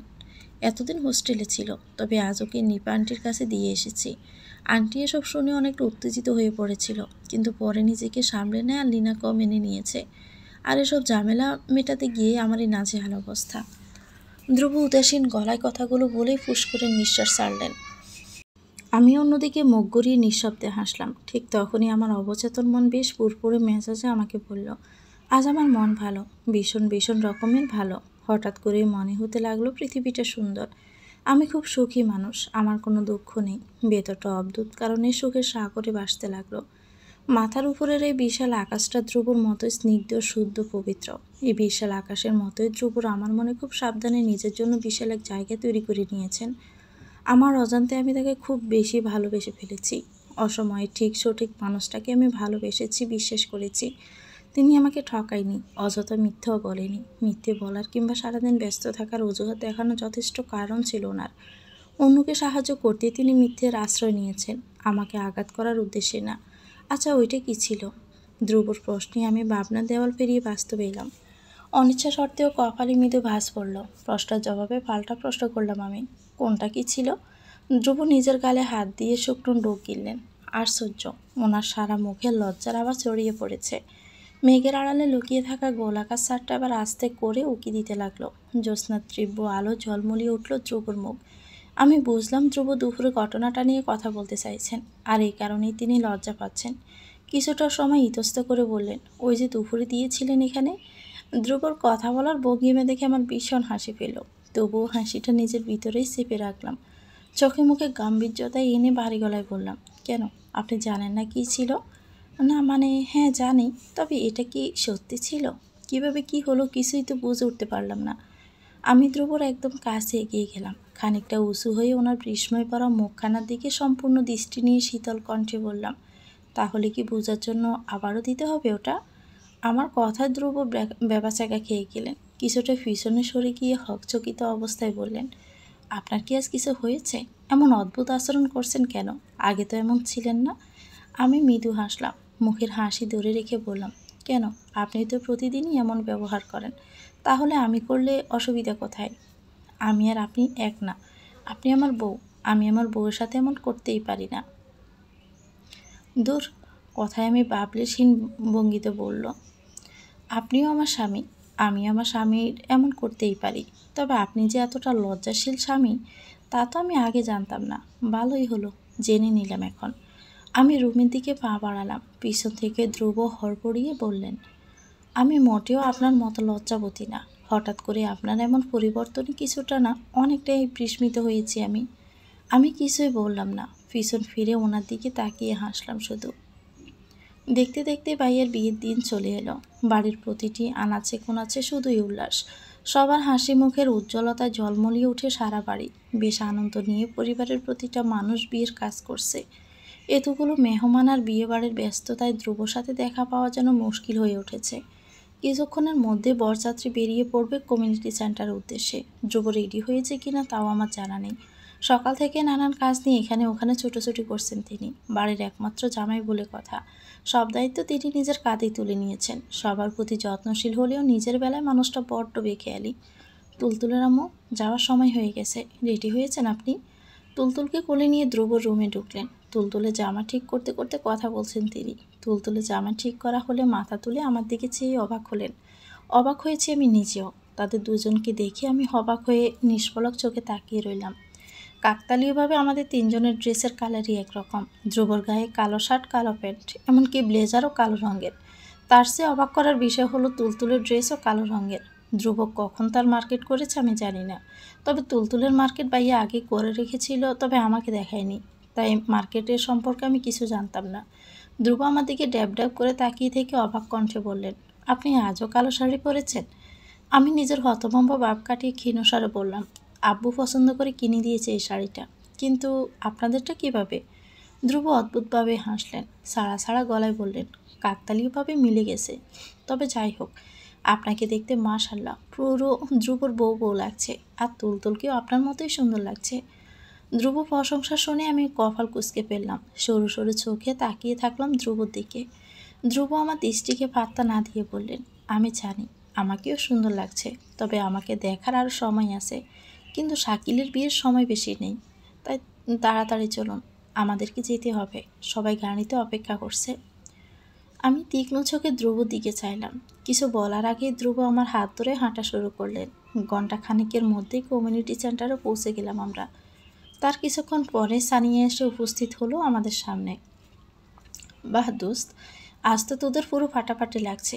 তিনজনেই তুই একদমই ম্যাচিং করে ড্রেস পরেছিস। বাই দেওয়া রাস্তা, তুই কবে থেকে ড্রেস ম্যাচিং করে পরা শিখলি? তোর ড্রেসিং সেন্স এমন তুখুর হলো কি করে অনু? সানিয়া ব্রুনাসে কথাগুলো বলতেই তুলতুলকে তুলে নিল। আমি ধ্রুবর দিকে আর চোখে চাইলাম।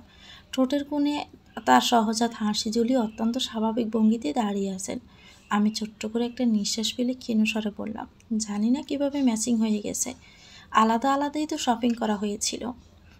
আমার কথায় সানিয়া দুষ্ট হাসি দিয়ে বলল, এটাকেই তো ভালোবাসা বলে, সত্যিকারের ভালোবাসা। এত বুদ্ধিমান শালী থাকতে আমার বউটা এখনো বোকা রয়ে গেল কিভাবে? ধ্রুবর প্রশ্নে সানিয়া সশব্দে হেসে ফেলল, রসিকতা করেই বলল, হয়তো আপনার অপেক্ষায় দুলাভাই। আমি জ্বলন্ত চোখে সানিয়ার দিকে তাকালাম। এটা আদৌ আমার বেস্ট ফ্রেন্ড কিনা শত্রু? আমাকে খেপানোর জন্যই সবসময় হয়তো সুযোগের অপেক্ষায় সে হা করে বসে থাকে। আমি রাগান্বিত হয়ে কিছু বলতে যাব, তার আগে ধ্রুব সানিয়ার সাথে তাল মিলিয়ে হাসতে লাগলো। বেশ কিছুটা সময় তাদের এই অহেতুক হাসি সহ্য করার পর হাল ছেড়ে দিলাম। দীর্ঘশ্বাস ফেলে তাতে দাঁত চেপে শক্ত গলায় বললাম, হাসি থামাবেন নাকি মণিমাকে বলতে হবে? ধ্রুব সঙ্গে সঙ্গে তার হাসি গিলে ফেললেন, মুখ অন্ধকার করে মিনমিন করে বললেন, আমার মেয়েটাও কিছু হলে এমন মা মা করে যতটা না তুমি করো। ঠিক তখনই তুলতুল স্পষ্ট গলায় পরপর কয়েকবার ভালোবাসা শব্দটা উচ্চারণ করলো। তুলতুলের কথায় ধ্রুব আর সানিয়ার হাসির পরিমাণ কমার বদলে আরও দ্বিগুণ বেড়ে গেল। জঙ্কার তুলে হাসছেন তারা দুজন। তাদের হাসি দেখে তুলতুল উৎসাহ পেয়ে হাতে তালি দিচ্ছে অনবরত, আর ভালোবাসা ভালোবাসা বলেই যাচ্ছে। আমি তীরের মতো তীক্ষ্ণ চাহনি নিক্ষেপ করলাম ধ্রুবর দিকে। ধ্রুব বুকে হাত দিয়ে মৃদুস্বরে আর্তনাদ করে বললেন, আহ! আবারও বুকে যন্ত্রণা শুরু হলো। ধ্রুবর কথায় আমি কিছু বলবো তার আগে পিছন থেকে কেউ একজন অচেনা সুরেলা কণ্ঠে ধ্রুবকে ডাকল। এই কণ্ঠ আমি এর আগেও শুনেছি, খুব পরিচিত না হলেও কণ্ঠটা একদমই মাথায় গেঁথে গেছে। ধ্রুব, তুমি এখানে? আমরা সবাই তখন কৌতূহল করা শিখে সামনের দিকে চাইলাম। লাল রঙের শাড়ি গায়ে জড়ানো লীনা দাঁড়িয়ে আছে ঠিক আমাদের দৃষ্টির সামনেই। ঠোঁটে সেই আগের মতোই মন কাড়া হাসি ঝোলানো। আমার মস্তিষ্ককে একটাই প্রশ্ন ঘুরপাক খেতে লাগলো, লীনা এখানে কী করছে? ধ্রুব অবাক কণ্ঠে পাল্টা প্রশ্ন করলেন লীনাকে, তুমি এখানে কীভাবে? তোমাকে বলেছিলাম তো, আমার ফ্রেন্ডের বিয়ে, এখানেই তো ওর বিয়ে, কিন্তু তোমরা এখানে? লীনা জবাবে ধ্রুব দারুণ আগ্রহ নিয়ে শুধালেন, এখানে তো শাকিলের বিয়ে, তার মানে কি শাকিলের বউ মানে লাবিবা তোমার ফ্রেন্ড? লীনা দ্রুতগতিতে মাথা জাগালো। খানিকক্ষণ ধ্রুবর সাথে কৌশল বিনিময় করে কারো একজনের ডাকে সেখান থেকে লীনা চলে যায়, আর ধ্রুব চলে যায় স্টেজে ভাইয়ার কাছে। আমি দূর থেকে ধ্রুবর দিকে তাকিয়ে আছি। ভাইয়ার সাথে খুব হেসে হেসে কথা বলছেন তিনি। অনু, মেয়েটা কে ছিল রে? সানিয়ার প্রশ্নে আমি নির্লিপ্ত কণ্ঠে বললাম, ধ্রুবর কাজিন। সানিয়া কিছুটা সময় চুপ থেকে সন্দেহের গলায় আমাকে বলল, মেয়েটাকে আমার ঠিক সুবিধার মনে হলো না, তাই ধ্রুব ভাইয়ের সাথেই ছিল, অথচ তোকে কিছুই জিজ্ঞেস করলো না। আর একটু বেশি হাসি হাসি মুখে কথা বলছিল ধ্রুব ভাইয়ের সঙ্গে। কেমন যেন আমার কাছে বিষয়টা ভালো লাগেনি। আমি থমকে গেলাম। আমার নিজেরও ভালো লাগে না ধ্রুবর পাশে মেয়েটাকে দেখতে, অস্থির অস্থির লাগে, ঈর্ষান্বিত বোধ করি। বিনা কারণে মেয়েটাকে অসহ্যকর মনে হয় আমার কাছে। ধ্রুব থেকে দৃষ্টি সরিয়ে সানির দিকে চাইলাম। নিজেকে স্বাভাবিক করে নিয়ে হালকা হেসে বললাম, তুই একটু বেশি ভাবছিস সানি, চল এখন তুলতুলকে কিছু খাওয়াতে হবে। সানিয়া আবারও কিছু বলতে চাইল, তবে আমি আর বলার কোনো সুযোগ দিলাম না ওকে। খুব সাবধানে এড়িয়ে গেলাম বিষয়টাকে। চারপাশে ঘন অন্ধকার নেমে আসতেই বিয়ের অনুষ্ঠান শেষ হলো। বিদায়বেলা সকলের কান্নাকাটির পাট চুকিয়ে নতুন বউ নিয়ে উপস্থিত হলাম আমাদের বাসায়। নতুন বউয়ের সাথে সঙ্গী হয়ে এলো তার ছোট দুই ভাই বোন আর লীনা। আনন্দমুখর পরিবেশেও কেন যেন কিছুটা সংকুচিত বোধ করছি। মনটা বিনা কারণে অস্থির হয়ে উঠেছে। বাসায় পৌঁছে হাসি ঠাট্টার হই হুল্লোড়ে কেটে গেল অনেকটা সময়। তুলতুল ঘুমিয়ে পড়েছে সানিয়ার কাছেই। রাত প্রায় 12টা। অনেকে ক্লান্ত হয়ে ঘুমিয়ে পড়েছে, আবার অনেকে এখনও আড্ডা দিচ্ছে। সানিয়ার রুম থেকে বেরিয়ে ধ্রুবকে কোথাও আমি দেখতে পেলাম না। আমি রান্নাঘরে এলাম। আম্মু আর মণিমা সব কিছু গুছিয়ে রাখছে। আমি তাদের কাছে গিয়ে জিজ্ঞেস করলাম, মণিমা, উনি কোথায় দেখেছ? মণিমা ব্রোজোড়া ঈষৎ কুঁচকে বললেন, কার উনি? আমি তখন কপাল কুঁচকে ফেললাম। এই সময় মণিমা আমার সাথে রসিকতা করছে। মা ছেলে সব একই রকম হয়েছে। আর চোখে আম্মুর দিকে তাকিয়ে দেখলাম আম্মু ঠোঁট চেপে চেপে হাসছে। আমি হতাশ গলায় বললাম, আমার উনি, তুলতুলের আব্বু। মণিমা হাসতে হাসতে বললেন, সবাই মিলে ছাদে আড্ডা দিবে শুনেছিলাম, গিয়ে দেখ ওখানে কি না।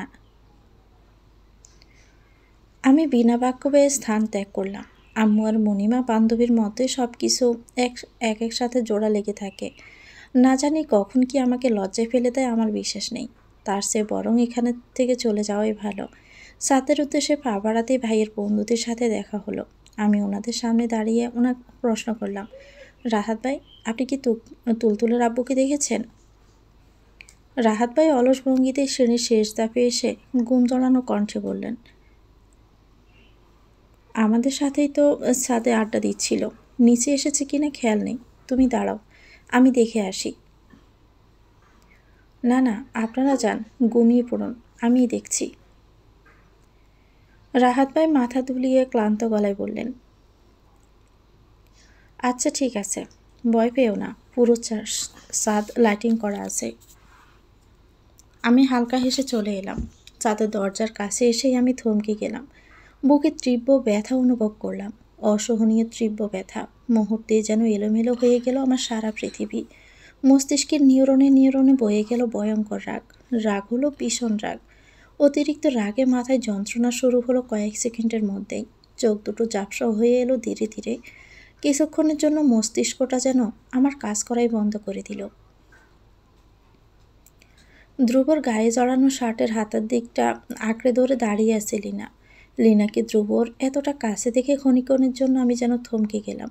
অনিচ্ছা সত্ত্বেও কিছু বিশ্রী চিন্তাভাবনা এসে মাথায় চড়ে বসল। ক্ষণিকের জন্যই চোখের সামনে দৃশ্যটাকে ভীষণ আপত্তিকর মনে হলো।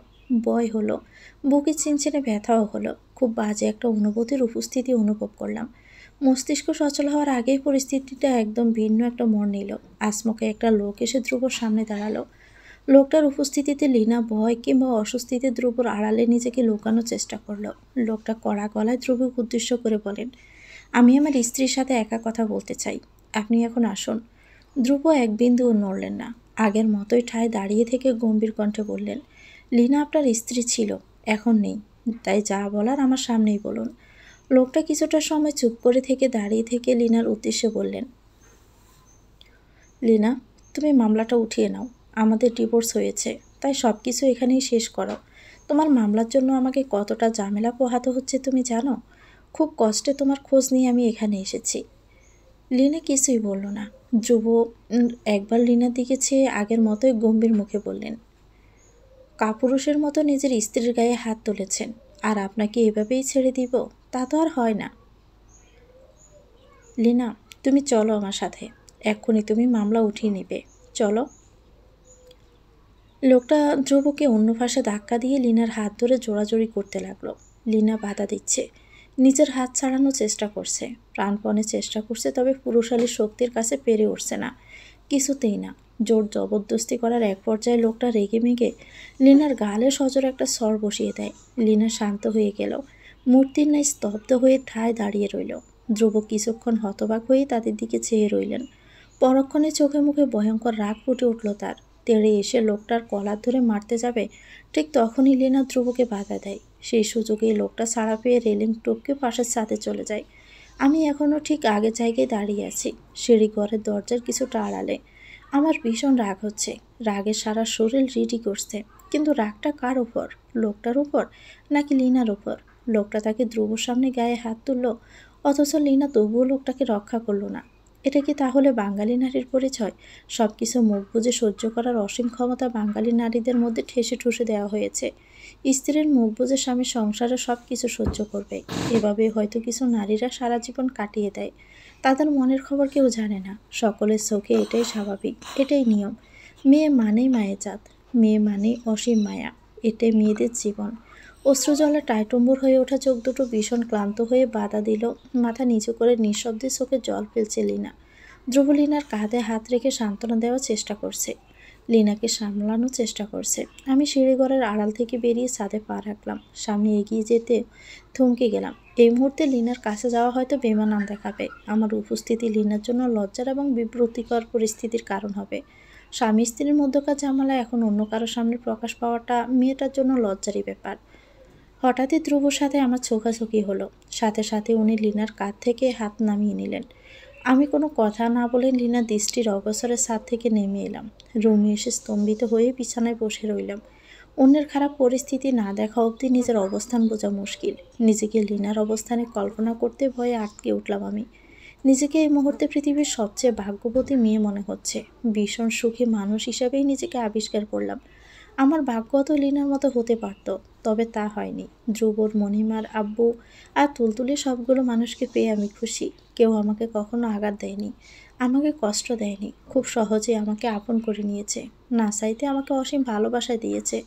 মিনিট খানেক সময় পেরোতে ধ্রুব হন্তদন্ত হয়ে রুমে এলেন। আমি উঠে ওনার সামনে গেলাম। তিনি আমাকে দেখা মাত্রই উত্তেজিত হয়ে বললেন, তুলতুলের আম্মু, আপনি যেমনটা দেখেছেন বিষয়টা তেমন না। প্লিজ আপনি লিনা আমাকে নিয়ে উল্টাপাল্টা কিছু ভাববেন না। আমি আপনাকে সবটা বুঝিয়ে বলছি।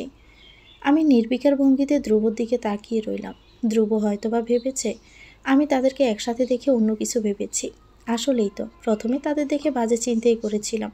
পুরো ব্যাপারটা না দেখলে হয়তো ভুল বুঝে বসে থাকতাম। ধ্রুব আমার বাহু ধরে হালকা ঝাঁকি দিতেই আমি স্তম্ভিত ফিরে পেলাম। গোড় লাগা কণ্ঠে বললাম, আপনাকে কিছু বলতে হবে না। ধ্রুব অবাক হলেন। ব্রজোড়া ঈষৎ কুঁচকে সন্দিহান কণ্ঠে জিজ্ঞেস করলেন, কিছু জিজ্ঞেস করার নেই আপনার? না। লিনার আমাকে এত রাতে ছাদে একসাথে দেখেও কিছু জিজ্ঞেস করার নেই? আমার কাছ থেকে কি আপনার কিছুই জানার নেই? আমি কপাল কুঁচকে ফেললাম। সহজ গলায় তাকে বললাম, না, আমার কিছুই জানার নেই। ধ্রুব আমাকে ছেড়ে দিলেন। ডান হাতের আঙুল দিয়ে কপাল ঘষে আসমকে শব্দ করে দরজা লাগিয়ে দিলেন। চোয়ালে শক্ত করে রাগী দৃষ্টিতে আমার দিকে চাইলেন। ভয় এবং অস্থিরতায় ফ্যাকাশে হয়ে যাওয়া মুখখানা হঠাৎই যেন পরিবর্তন হতে লাগলো। কোনো কিছু বুঝে ওঠার আগে আসমকে এসে আমার ডান হাত চেপে ধরলেন তিনি। চাপা রাগ নিয়ে শক্ত গলায় বললেন, কোনো কিছুই বলার নেই আমাকে? আমি কোনো প্রতি উত্তর করলাম না। ধ্রুবর এমন ব্যবহার দেখে কিছু বলার সাহস কিংবা ভাষা কোনো কিছুই যেন আমি খুঁজে পেলাম না। কোনো কিছু না বুঝে হতভম্ব হয়ে দাঁড়িয়ে রইলাম। আমার নির্চুপতাই যেন ধ্রুবর রাগের কারণ হলো। আগুনে ঘি ঢেলে দেওয়ার মতো কাজ হলো আমার নীরবতা। ধ্রুব রাগে চিড়বিড় করে উঠলেন। আমার হাত দেওয়ালের সাথে চেপে ধরে হুঙ্কার দিয়ে বললেন, কথা বলছো না কেন? উত্তর দাও। আর কত চুপ করে থাকবে? এমন গা ছাড়া ভাব নিয়ে আর কতদিন অনন্যা? এত এত ভালোবাসার পরেও কেন আমি তোমার মনে একটু জায়গা করতে পারলাম না? কেন আমাকে নিয়ে একটুও তুমি ভাবতে পারছো না? কেন আমার বিষয়ে তোমার কোনো আগ্রহ নেই? এতগুলো মাস তোমাকে সময় দেওয়ার পরেও কেন আমাকে একটু ভালোবাসতে পারলে না অনন্যা? আমি কখনো তোমার কাছে কিছুই চাইনি, শুধুমাত্র একটু ভালোবাসা পাওয়ার আশায় প্রতিদিন প্রতিটা মুহূর্তে অপেক্ষা করে যাচ্ছি। তবুও কেন আমি ব্যর্থ হলাম? উত্তর দাও। ধ্রুব রাগ দেখে আমি ভয়ে চিটিয়ে গেলাম। ভয়াতুর চোখে ওনার দিকে চেয়ে রইলাম। ধ্রুব আবারও গর্জে ওঠা কণ্ঠে বললেন, সেদিন লিনা আর আমাকে রাস্তায় দেখে আমাকে কিছুই বলনি। মার্কেট থেকে লিনার সাথে বেরিয়ে যেতে দেখেও কিছু জানতে চাওনি। আর আজকেও না। সব সময়ের মতো আজকেও তুমি নির্লিপ্ত। স্ত্রী হিসাবে তোমার সম্পূর্ণ অধিকার আছে আমার উপর। আমার বিষয়ে সব কিছু জানার অধিকার আছে। অথচ তুমি আজ পর্যন্ত সে অধিকার বিন্দু মাত্র খাটাওনি। কখনো আমার কাছে কিছু জানতেই চাওনি। আমি কি করলাম, কেন করলাম তা নিয়ে মাথা ঘামাওনি। এতদিনে কি আমাকে একটুও ভালোবাসতে পারোনি? আমি কি তোমার ভালোবাসা পাওয়ার যোগ্য না অনন্যা? ধ্রুব থামলেন। তাচ্ছিল্যের ভঙ্গিতে হেসে বললেন, থাক, তোমাকে আর কিছুই বলতে হবে না। ধ্রুব আমাকে ছেড়ে দিলেন। এক মুহূর্ত দেরি না করে দরজা খুলে জ্বরের বেগে রুম থেকে বেরিয়ে গেলেন। কয়েক সেকেন্ড পরে যে গতিতে বেরিয়ে গেছেন তার চেয়ে দ্রুত ভয়ে হন্তদন্ত হয়ে রুমে ফিরে আসলেন। আমি মাথা তুলে ওনার দিকে তাকালাম। না, এখন আর রাগে সিটা কোটাও নেই। শান্ত শীতল চোখ দুটোতে ভয়ের খেলা, অস্থিরতার ভয়াবহ উত্তেজনা। থমথমে পায়ে আমার দিকে এগিয়ে এলেন। ওনার হাত উঁচু করে কাঁপা কাঁপা গলায় বললেন, এটা রক্ত, তোমার রক্ত। আমি এবারও চুপ রইলাম। চোখ নামিয়ে স্থির করলাম আমার হাতের দিকে। তৎক্ষণাৎ ধ্রুব ছুটে এসে আমার হাত ধরলেন। উদ্বিগ্ন হয়ে আমার হাত তুলে নেড়ে ছেড়ে দেখতে লাগলেন। লাল রঙের কাছের ছুরিগুলো রক্তে ভিজে আছে। ভাঙা ছুরির দুটুকরো এখনও হাতে বিঁধে আছে। হাতের কবজি থেকে তালুতে বেয়ে পড়ছে রক্ত। আমি হাতের ব্যথা অনুভব করতে পারলাম না, একটুও টের পেলাম না। আমি পুরো শরীর যেন বোধশক্তিহীন হয়ে গেছে। মাথার মধ্যে শুধু ধ্রুবর কথাগুলোই ঘুরছে। ধ্রুব একাই এই সম্পর্কটা টিকিয়ে রাখার চেষ্টা করেছেন। আমি ধ্রুবর সাথে স্ত্রীর মতো আচরণ করিনি, কথাটা সত্যি। অপ্রিয় তিক্ততায় ঘেরা একটি সত্যি। তবে আরেকটা সত্য হলো আমি তাকে ভালোবেসে ফেলেছি, অনেক বেশি ভালোবেসে ফেলেছি। ধ্রুব অনেক আগেই আমার মনের সবটুকু জায়গায় দখল করে নিয়েছেন। সব কিছুই ধ্রুব পেরেছে, শুধু আমি তা প্রকাশ করতে পারিনি, মুখ ফুটে কিছু বলতে পারিনি। ধ্রুব আমাকে নিয়ে বিছানায় বসালেন। তড়িঘড়ি করে আমার সারা রুম খুঁজে ফার্স্ট এড বক্স বের করলেন। আমার পাশে বসে হাতের রক্ত মুছতে মুছতে অপরাধীর ন্যায় মাথা নিচু করে বললেন, আমি সরি। তোমাকে আঘাত করার কোনো উদ্দেশ্য আমার ছিল না। আমি ইচ্ছে করে এমনটা করি না। সত্যি বলছি, আমি তোমাকে ব্যথা দিতে চাইনি। রাগের মাথায় এমনটা হয়েছে। প্রমিস করছি আর কখনোই এমন হবে না। আর কখনো তোমায় রাগ দেখাবো না। আমি শান্ত চোখে ধ্রুবকে দেখছি। ধ্রুবর অস্থিরতা, আমাকে নিয়ে ভয়, সবটাই প্রকাশ পাচ্ছে তার ব্যবহারে। আমার হাত থেকে ছুরির টুকরোগুলো বের করতেই মৃদুস্বরে আর্তনাদ করে উঠলাম। পরক্ষণে নিজেকে সামলে নিয়ে নিম্নস্বরে বললাম, আমি জানি আপনি কখনো ইচ্ছে করে আমাকে আঘাত করবেন না। এটা একটা অ্যাক্সিডেন্ট, তাই নিজেকে এত অপরাধী ভাবার কিছু নেই। আসলে আমি আপনাকে আর লীনা আপুকে নিয়ে অন্য কিছু মনেই করিনি। আমি আপনাকে বিশ্বাস করি। আর তাছাড়া আমি সাদের পুরো ঘটনাটাই দেখেছি। লীনা আপু অস্বস্তি বোধ করবে আমাকে দেখলে, তাই আমি তখন আপনাদের সামনে না গিয়ে রুমে চলে এসেছি। ধ্রুব আমাদিকে আহত দৃষ্টিতে তাকিয়ে থেকে মিহি কণ্ঠে বললেন, সরি, আমারই ভুল ছিল। আমি ভেবেছিলাম আপনি অন্য কিছু ভেবে ওখান থেকে হয়তো চলে এসেছেন। তিনি খুব সাবধানে আমার হাতে ব্যান্ডেজ পেঁচিয়ে দিচ্ছেন। আমি হাতের দিকে এক নজরে তাকিয়ে আবারও ধ্রুবর দিকে ফ্যাকাশে বর্ণের হয়ে যাওয়া মুখের দিকে দৃষ্টি দিলাম। শান্ত গলায় বললাম, আমি আপনার মতো এত সহজে নিজের অনুভূতিগুলো প্রকাশ করতে পারি না। আমি চাপা স্বভাবের মেয়ে, তাই হয়তো আমার অনুভূতি আপনাকে আমি বোঝাতে পারি না।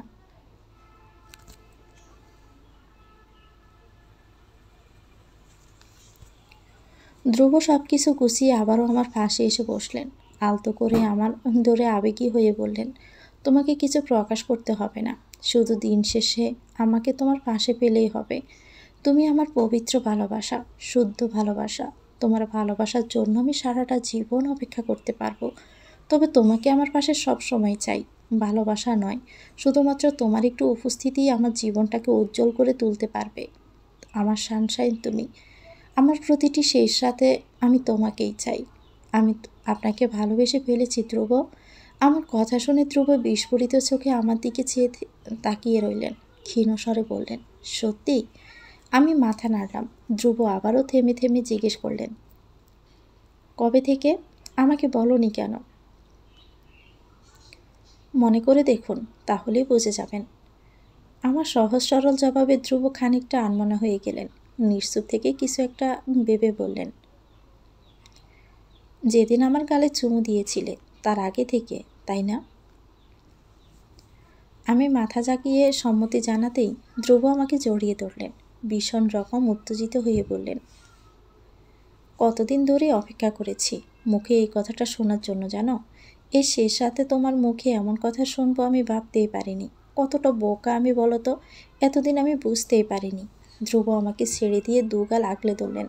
আমার চোখের দিকে চেয়ে শীতল কণ্ঠে বললেন, আমিও তোমাকে ভালোবাসি সানশাইন, প্রথম দিন থেকেই ভালোবাসি, অনেক বেশি ভালোবাসি। আমি হাসলাম। ধ্রুব আবারও নরম গলায় বললেন, চুমু খেতে ইচ্ছে করছে, দিব? ধ্রুব অনুমতি চাইলেন ঠিকই, তবে অনুমতির আর অপেক্ষা করলেন না। তার আগে আমার মুখে চুমু দিতে লাগলেন। আমিও বাধা দিলাম না, অস্বস্তিও অনুভব করলাম না। খুব সকালে আজ আমাদের ঘুম ভাঙল। পুরো বাড়িতে তখন ফিনপতন নীরবতা। গতকালের ক্লান্তিতে হয়তো এখনও গভীর ঘুমে আচ্ছন্ন সবাই। কারো ঘুম না ভেঙে পা টিপে টিপে নিঃশব্দে ছাদে চলে এলাম। ছাদে পা রাখতেই আমি চমকালাম। ছাদের এক কোণে রাখা কাঠের বেঞ্চিতে লীনা মাথা নিচু করে বসে আছে। আমি তাকে বিরক্ত করলাম না। চুপচাপ নিঃশব্দে অন্য পাশে গিয়ে রেলিং ধরে দাঁড়ালাম। খানিকক্ষণ চুপচাপ দাঁড়িয়ে থাকার পর লীনা খুব মিষ্টি করে আমার নাম ধরে ডাকলো, অনন্যা, এখানে আসো। আমি গাড় বাঁকিয়ে লীনার দিকে চাইলাম। সব সময়ের মতোই সারা মুখ জুড়ে হাসি ছড়িয়ে আছে। উন্মুক্ত চুলগুলো সারা পিঠে ছড়িয়ে আছে। খুব কায়দা করে ডান গালের অর্ধেকটা চুল দিয়ে ঢেকে রেখেছে। আমি অবাক হলাম মেয়েটার মুখের হাসি দেখে। রাতে ঘটে যাওয়া এমন বিশ্রী ঘটনার পরেও হাসছে। কিভাবে হাসতে পারছে? নিজেকে সকলের সামনে এতটা স্বাভাবিক রাখার অভিনয় করতে কষ্ট হচ্ছে না? নিজের মনেই প্রশ্নগুলো আওড়াতে লাগলাম। এসব ভাবতে ভাবতে থমথমে পায়ে লিনার পাশে এসে দাঁড়ালাম। লিনা হাত দিয়ে তার পাশে বসার ইশারা করলো আমায়। বসো আমার পাশে, তোমার সাথে কথা বলি। আমিও বসলাম লিনার পাশে। কিছুটা বিস্ময় আর কিছুটা অস্বস্তি নিয়ে চুপ করে বসে রইলাম। লিনা একটু বাঁকা হয়ে আমার দিকে তাকিয়ে নরম গলায় বললেন, তোমাকে সরি বলার ছিল। সরি? কিন্তু কেন? লিনা থেমে যাওয়ার সঙ্গে সঙ্গে আমি উৎকণ্ঠিত হয়ে প্রশ্নটা করলাম। আমার প্রশ্ন শুনে লিনা মুচকি হাসল। ছোট করে একটা শ্বাস ফেলে নম্র গলায় বলল, তুমি আমার ছোট, তাই তোমাকে আমি তুমি করেই বলছি, কিছু মনে করো না। আমি হালকা করে মাথা নাড়লাম। লিনা দৃষ্টি নামিয়ে আবারও বলতে লাগলেন, ডিভোর্সের ব্যাপারটা এখন অনেকে কমন একটা বিষয়। এতে লজ্জা পাওয়ার কিংবা বিব্রত করার কিছুই নেই। তবে আমার ক্ষেত্রে বিষয়টা পুরোপুরি ভিন্ন। আমি হৃদয়কে বিয়ে করেছিলাম অনেকটা পাগলামি করে। পরিবারের সকলের বিরুদ্ধে গিয়ে বাসা থেকে পালিয়ে বিয়ে করেছিলাম। খালার সাথেও অনেক বাজে ব্যবহার করেছি। হৃদয়কে খারাপ বলাই, সবাইকে বাদ দিয়ে আমি শুধু হৃদয়কে বেছে নিয়েছিলাম। ভালোবাসি বলে এমন পাগলামি করেছি। কিন্তু বিয়ের পর আমার প্রতি হৃদয়ের ব্যবহার দেখে দিন দিন একটু একটু করে সে ভালোবাসা মরে যেতে লাগলো।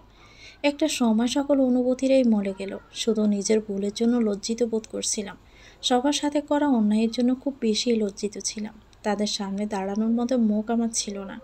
এ কারণে 2 বছর ধরে চেষ্টা করে গেছি নিজেকে হৃদয়ের সাথে মানিয়ে নিতে। তবে তার সম্ভব হলো না। অবশেষে হৃদয় আমাকে ডিভোর্স দিয়েই ছেড়েছে। ডিভোর্সের পর নিজেকে সকলের থেকে আলাদা করে রাখতে চেয়েছি। তবে ধ্রুব আমাকে বুঝিয়ে সুঝিয়ে আম্মুর কাছে নিয়ে যায়। ডিভোর্সের পর থেকে মানুষের মুখোমুখি হতে আমার ভীষণ অস্বস্তি লাগে, যার কারণে আমি শুধু পালিয়েই বেড়াই, নিজেকে আড়ালে লুকিয়ে রাখি। এই জন্যই তোমার সাথে কথা বলা হয়ে ওঠেনি, তোমার সাথে ভালো করে পরিচয়ও হতে পারিনি।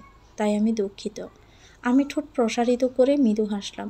অত্যন্ত স্বাভাবিক ভঙ্গিতে বললাম, সমস্যা নেই, আমি কিছু মনে করিনি। আস্তে আস্তে সবার সাথে মেশার চেষ্টা করলে একটা সময় স্বাভাবিক হয়ে যাবে। এ নিয়ে চিন্তা করবেন না। আমি সিদ্ধান্ত নিয়েছি এখানে থাকবো না। আপাতত এই শহরে থাকা আমার পক্ষে সম্ভব না। তাই যাওয়ার আগে তোমার সাথে একটু ভালো করে পরিচিত হয়ে নিচ্ছি। ধ্রুবর মুখে তোমার কথা এত শুনেছি যে তোমাকে দেখার ভীষণ আগ্রহ ছিল।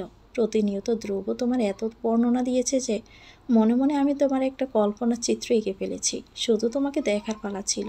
তবে এরকম পরিস্থিতিতে তা আর সম্ভব হয়নি এতদিন। তবে এখন তোমাকে দেখে মনে হচ্ছে তুমি আমার কল্পনার চেয়েও বেশি সুন্দর, স্নিগ্ধ, পবিত্র। ধ্রুবর কথাগুলো এখন কম মনে হচ্ছে। লিনার কথায় আমি নিঃশব্দে হাসলাম, তবে মুখে কিছুই বললাম না। লিনা খানিকক্ষণ চুপ করে থেকে সহজ গলায় বললেন, জানো তো, আমার কোনো ভাই নেই। বাবাও মারা গেছেন অনেক আগে। তখন থেকে ধ্রুবদের সাথে আমাদের পরিবারের ঘনিষ্ঠতা বেড়ে যায়। ওনারা সবসময় আমাদের খেয়াল রেখেছেন। মোহনা আপু মারা যাওয়ার পর ধ্রুব এনি আপু আর আমার মাঝে যেন মোহনা আপুকে খোঁজার চেষ্টা করত। বড় ভাইয়ের মতোই খেয়াল রাখত। তবে আমার ব্যবহারের জন্য খালা অনেকটা কষ্ট পেয়ে আমাদের বাসায় যাওয়া বন্ধ করে দেয়। কাল রাতে ধ্রুব যখন খালাকে সব কিছু বলে ছাদে আমার কাছে পাঠায়, তখন খালা ঠিক আগের মতোই আমাকে বুকে আগলে নেন। তার মধ্যে কোনো প্রকার ক্ষোভ ছিল না।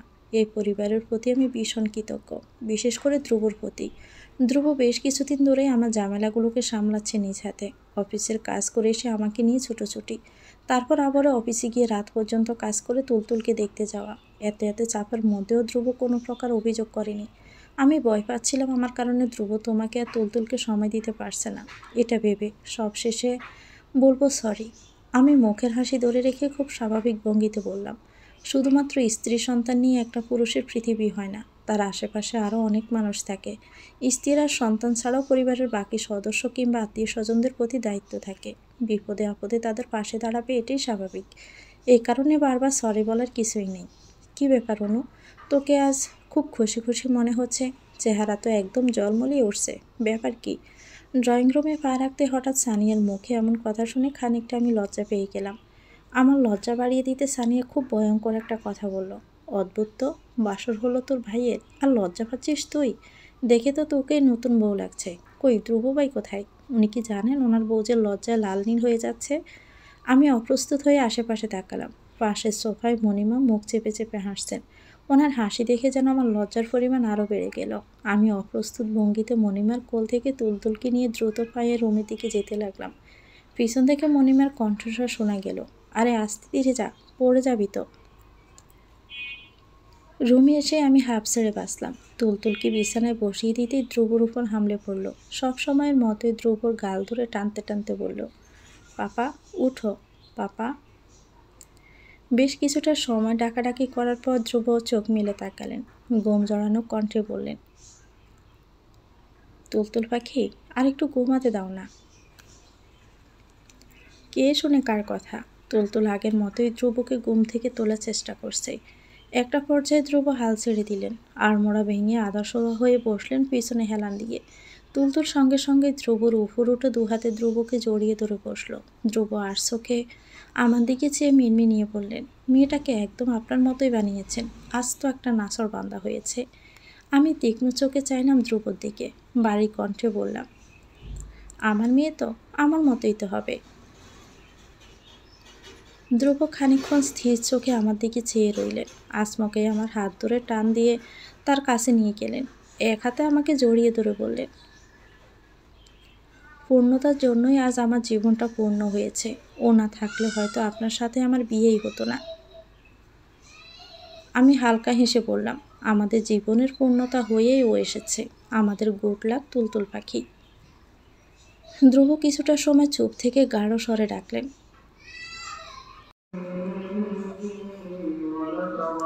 জি বলুন। তুলতুলের আম্মু, ভালোবাসি তোমাকে সানশাইন। হঠাৎ করে ধ্রুবর এমন কথায় খানিকটা আমি লজ্জা পেয়ে গেলাম। দৃষ্টি নামিয়ে নিম্ন স্বরে বললাম, আমিও। ধ্রুব বউ নাচিয়ে জিজ্ঞেস করলেন, কি আমিও? ধ্রুব আমার দিকে এক দৃষ্টিতে তাকিয়ে আছে। আমি চুপ করে আছি। ঠিক তখনই তুলতুল স্পষ্ট গলায় বলল, ভালোবাসি।